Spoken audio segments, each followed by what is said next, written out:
esta misma utilidad tiene una dimensión social, en esa utilidad que tienen los valores de ser un camino seguro, de ser un camino necesario eh, para la santidad.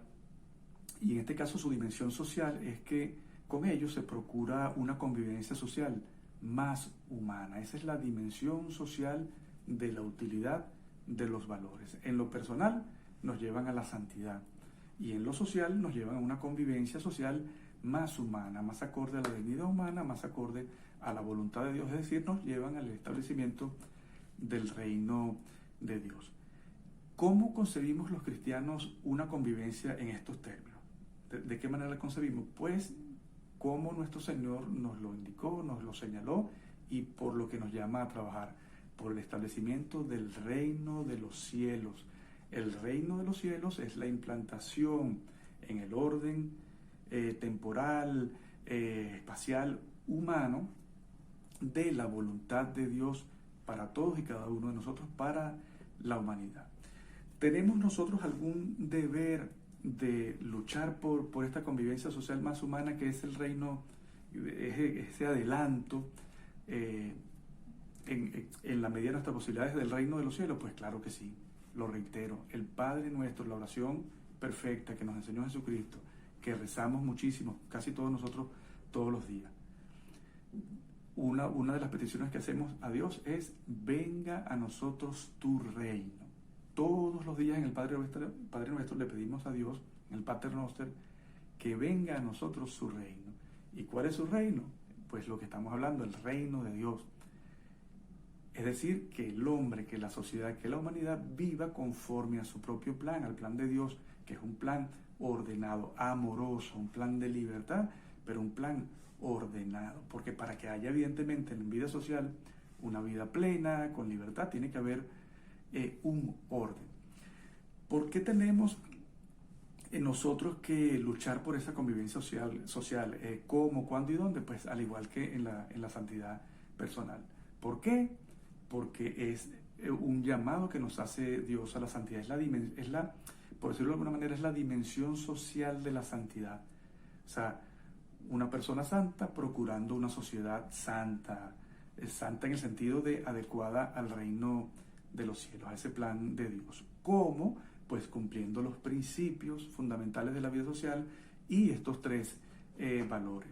¿Cuándo y dónde? Pues siempre y en todo momento, siempre y en todo momento. Recuerden lo que dice nuestro Señor de reiteradas parábolas.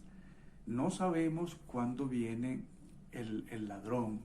Las 10 vírgenes no saben cuándo viene el novio. Hay que estar preparado. Entonces, luchar por la instauración del reino de los cielos en la sociedad siempre y en todo momento. La segunda utilidad que tienen estos valores es que constituyen referencia imprescindible para los responsables de la vida pública. Con la vida pública nos referimos al Estado, a la comunidad política, esa que conformamos junto con los líderes, los gobernantes y cada uno de los ciudadanos o los súbditos en los países donde hay monarquía. Entonces, la utilidad, reitero, es que estos tres valores constituyen referencia imprescindible para los responsables de la vida pública, ya no solo para que el ciudadano viva conforme al plan de Dios, sino para que el responsable de la vida pública, el gobernante, en su deber de llevar adelante una gestión pública por el bien común, entonces adecúe todas las estructuras formales del Estado, de la legalidad, desechando lo que sean estructuras de pecado para transformarlos en estructuras de solidaridad.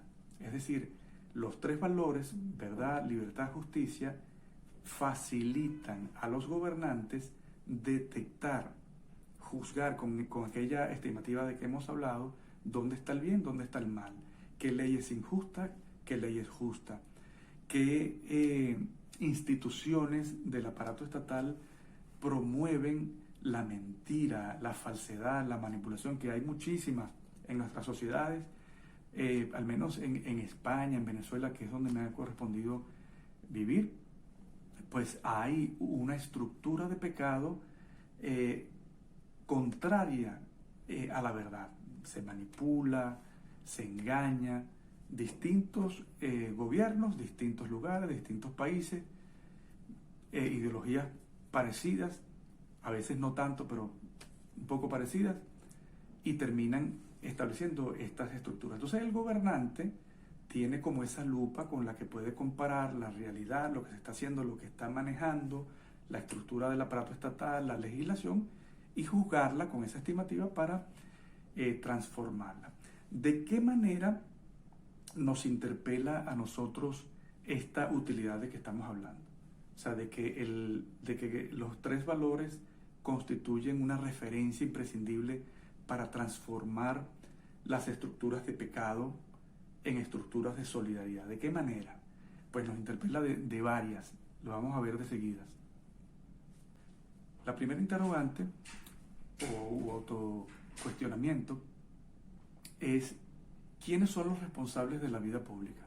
Porque si estos valores tienen como utilidad ayudar a que los responsables de la vida pública transformen las estructuras de pecado establecidas en el Estado para estructuras de solidaridad conforme al plan de Dios y por el bien común, entonces tenemos que determinar, saber quiénes son los responsables. Evidentemente que los primeros responsables son los gobernantes, que son los que tienen la autoridad, el poder político para imponer, para establecer las estructuras, pero también somos responsables nosotros porque somos participantes de la comunidad política, de la manera que ya hemos visto en el principio de la participación.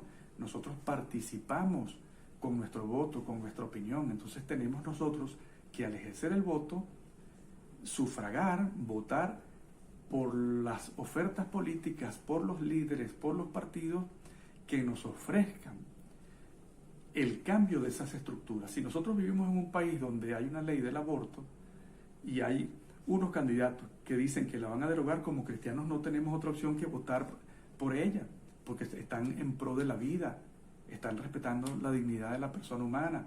Entonces, nos interpela a nosotros como ciudadanos, y así como también interpela al gobernante. Y hablando de estructuras de pecado, nos preguntamos entonces, ¿qué es una estructura de pecado? Pues, ¿qué es eso que debe cambiarse en el orden establecido? Pues toda aquella ley, todo aquel sistema, toda aquella estructura social que haga que el hombre peque. El pecado es individual, es personal, cada quien cae o no en él, cada quien lucha cada día con la gracia de Dios, de manera que es algo individual, pero hay en nuestra dimensión social hay como piedras en el camino que nos hacen tropezar y caer, y a eso llamamos las estructuras de pecado, cuando el Estado establece una ley que nos obliga o nos facilita pecar. Reitero, la ley del aborto facilita a la mujer que quiere violar el mandamiento de no matar a su propio hijo, cosa más grave, se lo facilita y hace que los médicos cometan el crimen. Eso es una estructura de pecado. La legislación que hace que las personas roben, que se metan en la propiedad privada y de manera fácil y se la queden o pretendan quedársela y que el propietario sufra esos daños, lo cual viola los 10 mandamientos, el no robarás. Eso es una estructura de pecado. Esos elementos son estructuras de pecado que hay que cambiarlos. Es una responsabilidad que tiene en sus manos el gobernante, pero que nosotros como ciudadanos tenemos el deber de exigir. Votar por esa oferta que promete cambiar la estructura de pecado para hacerlo una estructura de solidaridad y respeto a la dignidad de la persona humana, a los derechos humanos. Y en el momento que nosotros verifiquemos, constatemos que no hay un cumplimiento de la oferta electoral, pues entonces tener una consecuencia al momento de ir a votar. No podemos seguir votando por las mismas ofertas que cada vez engañen diciendo que van a hacer determinadas cuestiones y terminan no haciéndolas. Entonces, sustituir estructura de pecado por estructura de solidaridad. Entonces, ustedes se pueden preguntar, cualquier persona puede preguntarse, ¿qué es una estructura de solidaridad? Pues la antítesis a esto sería la estructura legal, la estructura del sistema que haga favorable, que favorezca, que impulse, que promueva, que estimule a que el ciudadano se comporte conforme a su propia dignidad, conforme a la solidaridad, conforme al plan de Dios para la humanidad. Entonces sería una ley que en vez de despenalizar el aborto, es decir, que se puede abortar y no hay delito, una ley que, aparte de mantener el aborto como delito, conciba, instituya unos mecanismos de intervención psicosocial, hasta médico, psiquiátrico, podría ser en algunos casos que hay alguna madre deprimida, o sea, en depresión y quiera por ello abordar pues una intervención psicosocial para que la madre no asesine al niño. Y si no lo ama y no lo quiere tener, por lo menos que lo permita que lo críe otra familia adoptiva que sí quiera recibirlo. ¿Cuáles son los ámbitos, otro de los cuestionamientos, cuáles son los ámbitos de las estructuras de pecado y de solidaridad? Pues todos los ámbitos del orden temporal, lo que llamamos en la DSI las realidades temporales, en la economía, en la cultura, en la sociedad. Todos esos ámbitos, incluyendo el internacional y el ambiental. O sea, un sistema mundial de consumismo, de utilización indiscriminada del plástico y generación de desechos sólidos es una estructura de pecado porque daña la creación. Es un desconocimiento del bien que tiene la creación y que representa la creación para nosotros mismos. ¿Cómo se establece una estructura de pecado o de solidaridad? Pues lo reitero, a través de la legislación, a través de la ley, donde el Estado obliga, establece derechos, obligaciones de actuar de una u otra manera, pero también en el respeto, en la adecuación al derecho natural, como ocurre en la economía, que tiene unas leyes no escritas. La ley de oferta y demanda no está en una ley humana dictada en Gaceta Oficial, en un boletín oficial del Estado, está en la naturaleza humana. Eso lo vamos a ver con detalle cuando vean la comunidad económica. Son leyes que ha establecido Dios y que si no son respetadas terminan destruyendo la economía en daño del bien común, y ahí están tantos países en la ruina sufriendo porque se ha irrespetado ese orden social que lo quieren demonizar diciendo que es liberalismo, que es salvaje. Pues no, Dios, que es infinitamente libre, hizo al hombre libre, y esa libertad se expresa, se manifiesta, se revela en las leyes del mercado, que son leyes naturales. Como les decía, en las leyes del mercado se refleja la naturaleza del orden social. Dios, que es infinitamente libre, plasma su imagen y semejanza en el hombre, que es libre por naturaleza y que está llamado a respetar la libertad de sus congéneres. Entonces, cuando en una economía el Estado trastoca la libertad, parte de lo cual implica violar las leyes del mercado, que son leyes naturales, y al ser leyes naturales pertenecen a la naturaleza humana y por lo tanto fueron creadas por Dios, y todo lo que Dios creó es bueno. Entonces el Estado está trastocando el bien común. Por ello es que siempre vamos a ver a sistemas económicos, algunos países en la ruina y a otros mejor económicamente. Hay una distinta gama, pero no es casualidad que aquellos países que han adoptado sistemas de pecado económico, estructuras de pecado económico, como lo es concretamente el comunismo, entonces generen pobreza, así como el capitalismo, cuando es salvaje, genera egoísmo, genera consumismo. El comunismo genera pobreza, sufrimiento y resentimiento. Entonces son estructuras que llevan al pecado y por lo cual debemos luchar contra ellas. Todo cristiano, todo hombre y mujer de buena voluntad, pero específicamente todo cristiano por la propia condición de bautizado, tiene el deber de luchar contra las estructuras de pecado, porque son contrarias al plan de Dios para la humanidad, porque son contrarias al Evangelio. Es por ello que, por ejemplo, en el caso venezolano, la Conferencia Episcopal, al momento en que el gobierno del difunto Hugo Chávez diseñó un plan de gestión para varias décadas llamado Plan de la Patria, un plan de gobierno, la Iglesia lo analizó con la metodología del ver, juzgar y actuar y constató que violaba los principios fundamentales del orden social, que violaba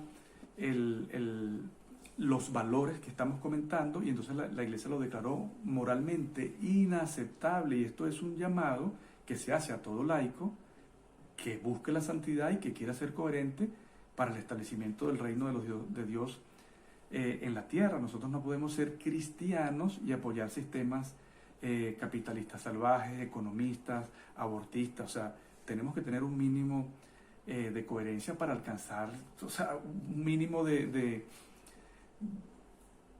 credibilidad con nosotros mismos al vernos en el espejo, por lo menos. O sea, ni hablar de lo profundo del camino de santidad. Entonces, ¿tenemos nosotros un deber de luchar contra las estructuras de pecado? Claro que sí. ¿Tenemos un deber de luchar por la instauración de estructuras de solidaridad? Por supuesto que sí. De la misma manera en que nosotros luchamos por la virtud para no caer en el pecado y para acercarnos a Dios en la santidad, pues hay que llevar eso a la dimensión social, y la dimensión social se llama eso, combatir estructuras de pecado y luchar por el establecimiento de estructuras de solidaridad. ¿Por qué, cómo, cuándo y dónde hacerlo? Pues primero porque evidentemente es un llamado de Dios y tenemos nosotros que ser santos.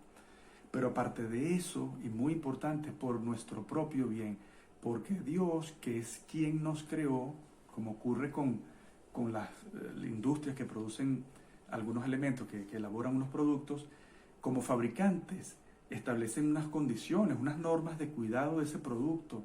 Cuando compramos un coche hay un manual que te dice: ponle el aceite a tantos kilómetros, si no se te daña el motor. Bueno, Dios, que nos creó y sabe cómo funcionamos como sociedad, estableció el orden y sabe que si lo rompemos no va a haber paz. Si no hay paz, si no hay justicia, no hay paz. Eso es una ley natural de la sociedad. Entonces, un sistema que viole la propiedad privada, desconoce la naturaleza humana, genera injusticia y destruye la paz. Entonces nosotros como cristianos, siendo Jesucristo el príncipe de paz y el sol de justicia, estamos llamados a ser agentes de la paz y de la justicia. Luchar entonces contra la estructura de pecado e instaurar las estructuras de solidaridad. Esto nos lleva a analizar entonces la relación entre los valores con la conversión y la santidad. El hombre, que es creado a imagen y semejanza de Dios, está también llamado a la santidad. No solamente somos imagen y semejanza de Dios, sino que tenemos una llamada a hacernos más semejantes a Él con la santidad.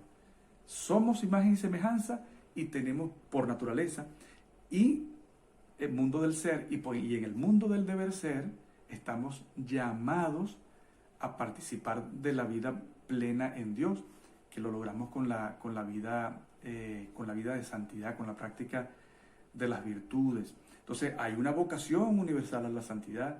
Somos creados a imagen y semejanza de Dios, pero por ese llamado a la santidad estamos llamados a hacernos más semejantes a Dios. Hay una parte de la semejanza a Dios que la tenemos por naturaleza, y de ahí la dignidad humana.